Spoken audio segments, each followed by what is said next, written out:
I think one of the dilemmas that we have is a good, effective way to communicate all the various elements of what we're after here. But it is a total change of behavior on the part of teachers and what they do in the classroom. It's a radical change in the philosophy of education.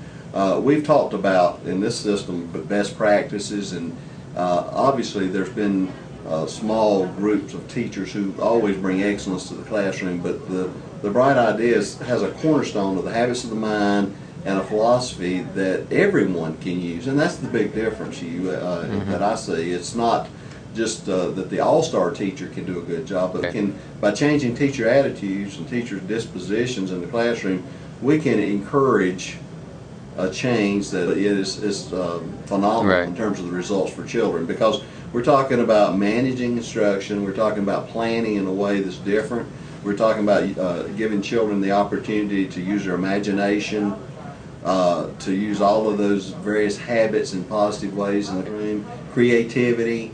And it's just, we're trying to foster things that just haven't been there before. And then I think we're paying attention to those things, and we're encouraging imagination. One of the things I think I see in our classrooms is quite different from the traditional model is children are allowed to experiment and to fail. It doesn't have to be perfect the first time. You can make a mistake, particularly if you're going to be innovative and you're going to come up with an idea. You know, play with that.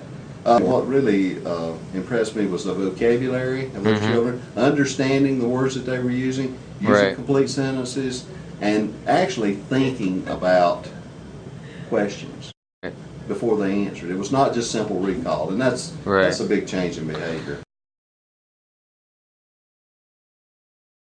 This is what the business community is telling us they absolutely need in students. They need independent thinkers. They need people who can work in small groups and who can go out and solve a problem as a small group or know where to find those resources. And the example usually, they don't need someone who is a robot that just stands there all day and does the same thing. Even in the most basic industries, and we have some of the very basic ones, I'm talking about window construction, I'm talking about sheet metal construction. He said we need small groups. We need people who can make decisions. We need people who can find information. And it was amazing.